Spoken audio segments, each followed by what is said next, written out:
As the crew make their way back to Water 7, they met a massive ship by the Galila Company, helmed by Iceberg himself. Iceberg was impressed that the Straw Hats and his brother made it back alive and got Robin back. Suddenly, however, the Going Merry lurches in the water before splitting across her beam down the middle, her bow end folding toward the sea.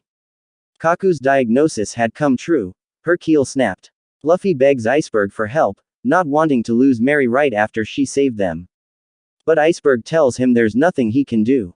While the Straw Hats were on their way to Ennie's lobby, he heard a banging on Scrap Island, where the ship had come to rest after being flushed by CP9.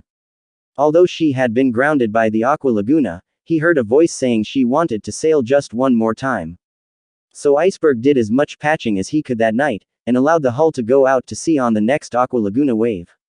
To his shock, he heard a, "Thank you," and the ship appeared to sail off as if she had a mind of her own.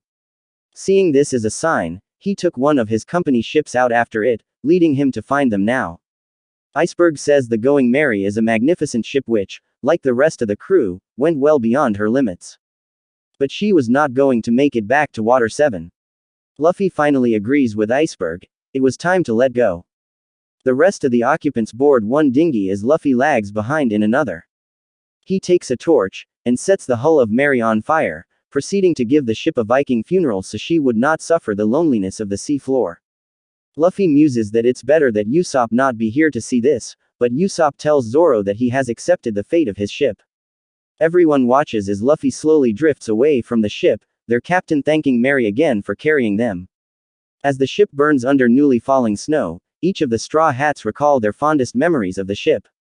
As the mast burns down and the ship begins to list, the crew hear Merry's spirit speak. It apologizes for not being able to carry them any further.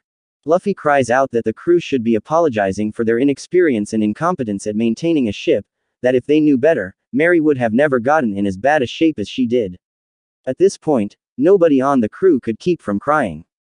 But Merry speaks up, saying she was always happy, and knew they loved it.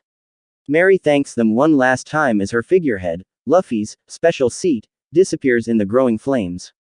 Luffy cries out her name as she disintegrates to ashes.